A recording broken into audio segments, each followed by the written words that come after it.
Hello students, welcome to my channel more education junction. मैं हूं अंजुश्री मिश्रा। आज मैं आप लोगों के लिए संस्कृत भाषा के कुछ रिक्त स्थान लेकर आई हूं जो आपको एग्ज़ाम की दृष्टि से इम्पॉर्टेंट होंगे। यदि आप इनको एक दो बार पढ़ लेंगे तो आपको ये चीज़ें बनने लगेंगी। ठीक है, और तो कुछ इनके कॉन्सेप्ट भी देख लीजिएगा। तो चलिए हम स्टार्ट करते हैं बच्चों। और स्टार्ट करने से पहले यदि आप लोग मेरे चैनल पर नए हैं तो मेरे चैनल को सब्सक्राइब कर लें और बेल आइकन प्रेस कर लें ताकि आप लोगों को मेरी वीडियो की नोटिफिकेशन मिलते रहें। और इसको अपने फ्रेंड्स को भी शेयर करें ताकि वो भी इसको पढ़ सकें और एग्ज़ाम में कुछ अच्छे नंबर भी लेके आ सकें। ठीक है, तो चलिए हम स्टार्ट करते हैं। देखिए, सबसे पहले आपको आएगा, क्योंकि कुछ बच्चे हैं संस्कृत नहीं पढ़ पाते हैं ना, तो उनको थोड़ा दिक्कत जाती संस्कृत पढ़ने में। तो हम आपको थोड़ा सा बताते जाएंगे। जैसे उचित पदेन रिक्त स्थानानि पूर्यत, तो उचित पद रिक्त स्थान में लिखो। उचित मतलब जो इसका सही आंसर है। ठीक है, तो अब देखिए जैसे दिया गया केशव दासा कवि आसीत। तो बच्चों केशव दास किसके कवि थे, किस भाषा के, संस्कृत भाषा के कि हिंदी भाषा के? तो जो केशव दास थे वो हिंदी भाषा के कवि थे। ठीक है, उद्योगी नास्ति, उद्योग से क्या नाश होता है? दरिद्र। क्या होता है? दरिद्रता नाश होती है। यदि हम कोई कार्य करते हैं, है ना, परिश्रम करते हैं, तो उससे दरिद्रता नाश होती है। दरिद्रता मतलब हमारी गरीबी दूर होती है। ठीक, आर्यभट्ट अस्थि लिखा। आर्यभट्ट किसके वो थे, क्या थे आर्यभट्ट? आसीत, सॉरी, ये क्या लिखा है? आसीत। आसीत का अर्थ होता है थे, है ना। तो आर्यभट्ट यहाँ फिल इन द ब्लैंक्स दिया थे। खगोल शास्त्री थे कि साहित्य शास्त्री थे? तो देखिए हमने साहित्य तो उनका पढ़ा नहीं, लेकिन हमने हाँ ये पढ़ा है, आर्यभट्ट क्या थे? खगोल शास्त्री थे। तो जो हमने अपनी बुक में पढ़ा है ना, उसको भी ध्यान में रखना है कि मैंने इसके बारे में पढ़ा है तो क्या थे ये। ठीक है, इसको देख के हमें डरना नहीं है कि दो ऑप्शन दिए हैं, पता नहीं ये है कि ये है, नहीं। आर्यभट्ट क्या थे? खगोल शास्त्री। हमने खगोल शास्त्र के बारे में पढ़ा था ना, तो खगोल शास्त्री थे। अब देखिए दिया गया लोक हितम खाली श्रम भ्रम। तो लोक हितम क्या करना है? लोक हितम, लोक के मतलब संसार का हित करना है, तो क्या आ जाएगा? करणीयम। लोक हितम करणीयम, तो लोक मतलब संसार, संसार का हित क्या करना है हमको, है ना। भवान कुतः। अब देखिए इसमें एक चीज़ दी गई है कि भवान कुतः। भवान का मतलब होता है आप, है ना। तो आपको हम क्या ये बोलते हैं? आप जब हमको व्यक्ति हमारा सेकंड पर्सन हो जाएगा आप, भगवान को मतलब आप, है ना, तो इसको क्या बोलते हैं? सेकंड पर्सन में आ जाएगा। सेकंड पर्सन मतलब यह हो जाएगा मध्यम पुरुष का। तो मध्यम सॉरी, हाँ मध्यम पुरुष का हो जाएगा। तो मध्यम पुरुष में क्या होगा? सी था आ जाएगा। तो देखिए गच्छति नहीं आया, क्यों? क्योंकि यह किसी का नाम हो, या फिर हम वह के लिए यूज़ करें, कोई थर्ड पर्सन के लिए, है ना, या प्रथम पुरुष के लिए याद करें तो ती आएगा। लेकिन तीता अंति उसमें आएगा, क्या आएगा? मध्यम पुरुष आएगा। भगवान मतलब आप। आप कुता गच्छसी आंसर हो जाएगा कुतः गच्छसी, सी आ जाएगा, है ना। तो इनका थोड़ा सा ध्यान रखना कि कहाँ पर हमको प्रथम पुरुष, उत्तम पुरुष, मध्यम पुरुष का भी ध्यान रखना। ये लकार से पूछ लिया गया आपको। दूसरा देखिए नेक्स्ट, 12 मेहरा अध्ययन समाप्त। 12 मेहर अध्ययन समाप्त करके कहाँ गए थे? ठीक है, तो अध्ययन समाप्त कर उज्जैनी आए थे। कहाँ आए थे? उज्जैनी। भोपाल नहीं आए, ठीक है, क्योंकि भोपाल जैसे शब्द अपन ने नहीं पढ़ा, ठीक है, बुक में। आगे देखते हैं, जनवरी मासस्य षड्विंशे दिनांके, है ना, खाली स्थान भवती। तो 12 मेहर में जो है इसमें 26 तारीख को, है ना, षड्विंशे, षड्विंशे मतलब 6 और 20, 26। 26 तारीख को हम जनवरी माह में क्या मनाते हैं? गणतंत्र दिवस मनाते हैं, है ना। और स्वतंत्र दिवस कब मनाते हैं? 15 अगस्त को। ठीक है, तो ये 26 जनवरी को क्या मनाते हैं? गणतंत्र दिवस। स्वामी विवेकानंद गुरु आसीत। तो स्वामी विवेकानंद के गुरु थे रामकृष्ण परमहंस। नेक्स्ट देखते हैं, खाली स्थान सर्वत्र वेधनम। क्या है? सभी जगह धन। धन तो सभी जगह धन नहीं होता। सील, सीलम, सीलम का मतलब होता है चरित्र। चरित्र क्या है? सभी जगह धन है। नेक्स्ट देख लेते हैं, चित्रकूटे, चित्रकूटे रामचंद्र निवास कृतवान। तो चित्रकूट में रामचंद्र ने का निवास स्थान कहा? तृणात, सॉरी गलत, यहाँ पर नहीं दिया गया है ना, इसका आंसर नहीं दिया गया 10वें वाले का। एक मिनट। चित्रकूटे रामचंद्र निवास कृतवान। ठीक है, तो ये कहाँ निवास किए थे? चित्रकूट में निवास किए थे। ठीक है, ये तो इसमें दिया गया है कि चित्रकूट में रामचंद्र जी ने निवास किया था। अब 11 देखते हैं। चिंता खालिस्तान बहुतरी भवती। तो चिंता कैसी होती है? तृणात, तिनकों से भी अधिक होती है चिंता, है ना। तो क्या आ जाएगा आंसर? तृणात, तृणात आ जाएगा। नेक्स्ट देखते हैं। आचार परमो क्या है? आचार, आचारः मतलब जो हमारा चरित्र है वो क्या है? आचारः परमो धर्मः, अधर्म नहीं, परमो धर्म, परम धर्म है आचार। नेक्स्ट देखते हैं। प्रतिग्रहणस्य कामना, प्रतिग्रहणस्य कामना कुरुः,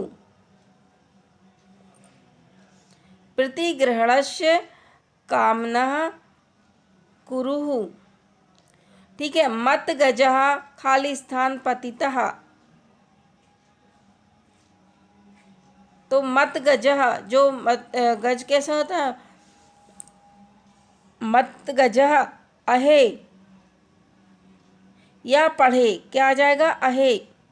सर्व खालिस्तान नंदनु, सर्व खालिस्तान नंदनु, नंदनतु है। ठीक है, सर्व सर्वत्र। ठीक, नेक्स्ट देखते हैं। नर्मदाया अपरा नाम। तो नर्मदा का दूसरा नाम क्या था? तो देखो, भागीरथी गंगा का नाम था, याद रखना। ठीक है, लेकिन नर्मदा का नाम क्या था? देखो, मैकल सुता बोलते हैं ना अपन नर्मदा को, मैकल सुता बोलते हैं, रेवा बोलते हैं। ठीक है, मैकल सुता बोलते हैं और क्या बोलते हैं? रेवा बोलते हैं, नर्मदा बोलते हैं। ठीक है, तो ये नर्मदा जी के नाम है, इनको आप याद रखना। ठीक है, यहाँ से क्वेश्चन बन सकता है कि नर्मदा अपरम नाम किम, तो इम्पोर्टेंट है, तो इसको देख लेना कि या तो मैकल सुता बोलते हैं, रेवा बोलते हैं। ठीक है, और चलिए इसी को बस देख लेना। आगे देखते हैं। भोग भवने, भोग भवन में क्या करना? रहना नहीं है, तो रमणीयम, दोनों में लिखा गया है रमणीयम, रमणीयम। तो इसको एक आंसर कर लेना, क्या? रमणीयम। भोग भवने, भोग रूपी भवन में क्या करना है? ना रमणीयम, रहना नहीं है। बहु बंधुजनाय स्थिता, सागरे नहीं है, क्या है? बंधुजन कहाँ है स्थित? गहरे, गहवरे में, कोई गुफा में है, तो गहरे आ जाएगा। ठीक है,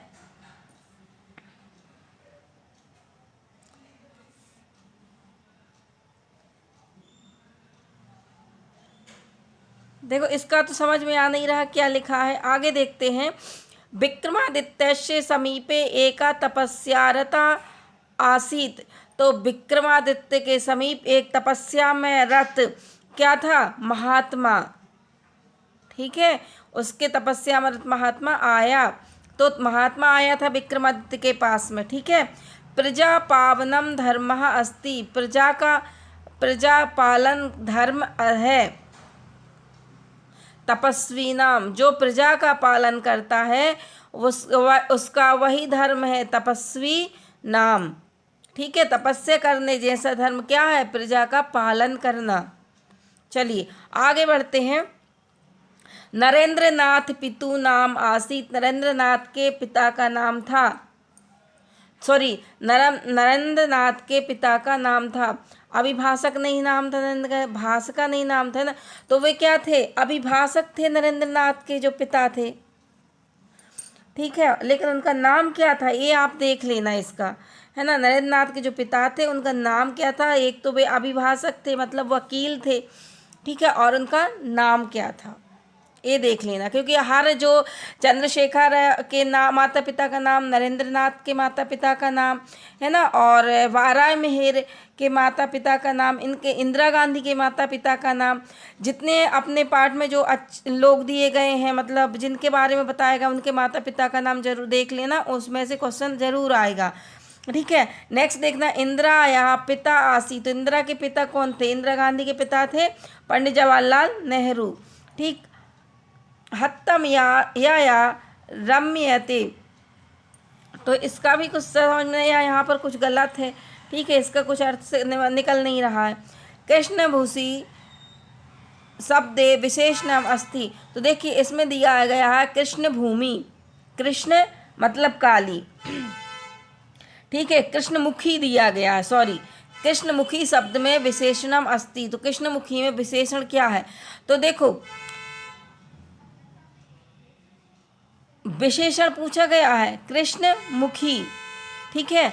तो कृष्णमुखी में जो है विशेषण जो होता है, जिसकी विशेषता बतलाई जा रही, किसकी विशेषता क्या विशेषता बतलाई जा रही, मुख, है ना। लेकिन इसमें थोड़ा सा हट के दिया गया है, इसका मैं आपको समझा देती हूँ। इसमें मुखी दिया गया है, कृष्णमुखी का विशेषण मुखी दिया गया है, लेकिन मैं आपको बताती हूँ। जैसे हमने आपको बताया कि भाई नील कमल, क्या दे बता दिया हमने, नील कमल। अब कमल तो समझते हो ना कि कमल मतलब होता है फूल का नाम है, और नील मतलब क्या है, उसका कलर है, नीला है। तो जिस शब्द की विशेषता बतलाई जा रही है वो विशेष से हो जाएगा, क्या हो जाएगा, विशेष्य, और जो विशेषता बतलाई जाए वो होता है विशेषण। ये एक चीज़ याद रखना, इससे आपको क्वेश्चन बनेंगे, ठीक है। आगे देख लीजिए, कष्ट पर्वते, कपट पर्वते लिखा है, लेकिन यहाँ पर ने पढ़ा है क्या है, कष्ट पर्वते, यहाँ आधा सा है, ठीक है। तो देख लें, कष्ट पर्वते क्या करना है अपन को, चरणीयम, ठीक है, कष्ट पर्वते चरणीयम, चरणीयम मतलब चढ़ना है, कष्ट रूपी पर्वतों पे हमको चढ़ना है ना। और दुख सागरे तरणीयम, दुख रूपी सागर को क्या करना, तैरना है, ठीक है, सागर को हम तैरते हैं इसलिए तरणीयम आ जाएगा। कष्ट रूपी पर्वत को हम, पर्वतों को हम चढ़ते हैं ना ऊपर, तो चरणीयम आ जाएगा, ऐसा याद रख लेना, ठीक है। आगे देखते हैं, हाँ, 12 मेहरा आसित, 12 मेहर थे कॉलेज के नितिन। तो 12 मेहर क्या थे, इसको आप देख लेना थोड़ा सा, कॉलेज या नितिन नहीं थे, है ना। 12 मेहर जो थे वो भाई खगोल शास्त्री थे, ठीक। आगे देखते हैं, ओरछा नगरस्य इतिहासा, ओरछा नगर, ओरबान नहीं है यहाँ पर, जी गलत मिसप्रिंट हो चुका है, तो यहाँ लिखना ओरछा नगर। ओरछा नगर से एक न एक क्वेश्चन बनेगा, इसलिए ओरछा नगर पढ़ के जाना, ओरछा नगर के पूरे क्वेश्चन पढ़ लेना। ओरछा नगरस्य इतिहासा कैसा था, इतिहास ओरछा नगर का रोचक था। लोकहितम्मम क्या है, करणीयम। विद्वान सर्वत्र पूज्यते, मनसा, मन से क्या करना, मनसा सततम, सततम मतलब लगातार, स्मरणीय, मन से स्मरण करना है हमें लगातार। बस 12 मेहर अध्ययन समाप्त प्रतिनिध्यम बदंती। तो 12 मेहर अध्ययन समाप्त करके कहाँ पर आ गए थे, उज्जैन में आ गए थे, ठीक है। आगे देखते हैं, त्रिभुवन समासा उदाहरणम अस्ति, त्रिभुवन में कौन सा समास है, तो देखिएगा त्रिभुवन समास में, त्रिभुवन क्योंकि त्रयाणाम भुवनानाम समाहारा, 3 भवनों का समूह, ठीक है। तो जहाँ पर पहला पद संख्यावाची हो, है ना, गिनती आ रही हो पहले पद में, तो वहाँ समझ लेना भाई द्विगु समास है। गणना, गा से गणना, गा से यहाँ पर गा भी आ रहा ना, द्विगु, है ना, तो द्विगु समास में गणना आती है, ठीक, इसलिए याद रखना। चरित्र बलम, 1 मिनट आप समास ही देख, 1 मिनट समास देख लेना कि देखो अव्ययभाव समास हमने पढ़े थे ना 6 प्रकार की। अव्ययभाव समास में पहला पद क्या होता है, अव्यय होता है, जो बदलता नहीं है ना। तत्पुरुष समास में क्या होता है, तत्पुरुष समास में होता है बच्चों, तत्पुरुष समास कारक के अनुसार चलती है और बीच में कारक का लोप होता है, का, की, के, रा, री, रे, मैं, पर, है ना, के लिए, ये पूरी जितनी विभक्तियाँ होती हैं, सॉरी 7 प्रकार के जो कारक होते हैं ना, उनका लोप होता है तत्पुरुष समास में, ठीक है। फिर हमने द्वंद्व समास में, द्वंद्व समास में देखो बेटा दोनों पद क्या होते हैं, प्रधान होते हैं, बराबर होते हैं दोनों पदार्थ। जैसे पितरऊ दे दिया, माता चा पिता चा, है ना, राम लक्ष्मणऊ, रामस्य लक्ष्मणस्य, ऐसे चा आएगा उनके बीच में, लोप होगा चा का, ठीक है। इस प्रकार से आप देखना। द्विगु समास में पहला पद क्या होता है, संख्यावाची होता है, ठीक है। फिर कर्मधारय समास में, कर्मधारय समास में क्या होता है, पहला पद विशेषण होता है और दूसरा पद विशेष होता है। जैसे मैंने आपको बताया नील कमल, है ना। कमल कैसा है, नीला। कृष्ण सर्पः, सर्प कैसा है, काला। ठीक है, तो इस प्रकार से आ जाएंगे। और बहुब्रीहि समास में क्या होगा, बहुब्रीहि समास में तीसरे का अर्थ बताया जाएगा, दोनों का अर्थ ना होके कोई तीसरे का बताया जाएगा। जैसे दशानन, दस आननानी यशः, अर्थात रावण, कोई तीसरे की ओर संकेत होगा उसमें। गजाननः, गज आननानी यशः, अर्थात गणेश, है ना। पीताम्बरः, पीतम अम्बरम यशः, अर्थात विष्णु। इस प्रकार से आपसे बहुब्रीहि समास पूछी जाएगी, ये समास है। ठीक है, चलिए हम आगे चलते हैं। बसंतोत्सव अस्मिन् पदे संधि अस्ति। तो देखिए बसंतोत्सव में इस पद में संधि कौन सी है, विसर्ग संधि है या गुण संधि है। तो देखिए बेटा, ए ओ की जहाँ मात्रा आ जाए, देखो यहाँ विसर्ग तो नहीं लगा है, ठीक है। बसंतोत्सव, ओ की मात्रा आ रही है ना, ए और ओ की मात्रा आ जाए, आंख बंद करके लगा देना गुण संधि। गुण लिखा है यहाँ पर, लेकिन कौन सी संधि है, गुण। चलिए यहाँ पर कौन सी संधि है, गुण संधि है, गुण संधि नहीं, गुण। ठीक है, क्या आता है, ए और ओ की मात्रा आती है गुण संधि में। ठीक, आगे चलते हैं। 37 पर देखते हैं, ये मेरे को समझ में नहीं आया, ये पता नहीं क्या लिखा है। आगे देखते हैं। अस्माकं देशः ऋतवः भवन्ति। तो हमारे देश में ऋतु कितनी होती हैं, 5 होती हैं, 6 होती हैं। ठीक है, तो मेरे ख्याल से 6 ऋतु, 5 ऋतुएँ होती हैं। ठीक है, तो आप देख लेना, मुझे भी कन्फ्यूज़न है इसमें, 5 होती कि 6 होती, आप देखना। ठीक है, कमेंट्स करके भी बता देना। निम्न से एक प्रतिवसति, इसमें निम्ब से मतलब नींबू के एक जो है निम्ब झाड़ में, निम्ब झाड़ का मतलब होता है एक बड़े जो झाड़ है उसमें क्या रहता था, कपोत युगल रहता है या चटका, चटका युगल पढ़ा था ना, है ना। हाथी वाले जो पार्ट था चटका युगल, जिसने चिड़ियों को क्या, चिड़ियों के अंडों को क्या कर दिया था, तोड़ दिए थे। ठीक है, तो निम्न से एक प्रतिवसति, इसमें चटका युगले। अत्र पदेव संधि आसी। इस पद में संधि कौन सी, अत्रेव में। अत्रे प्लस एव, अत्रेव, आई की मात्रा आ रही है ना, तो अत्रेव में संधि होगी बेटा वृद्धि संधि। यहाँ वर्धि लिखा है, वर्धि नहीं वृद्धि। अत्रेव, जहाँ आई की मात्रा आ जाए तो क्या हो जाएगा, आई अत्रेव। अत्रेव में कौन सी, अत्र प्लस एव, 2 शब्दों से मिलके बना, एक है अत्र और दूसरा है एव, दोनों मिलके त्रा और आ और ए आई हो जाता है, और यहाँ पर हो जाती है वृद्धि संधि, वर्धि नहीं वृद्धि। ओके, नेक्स्ट पर हम आते हैं।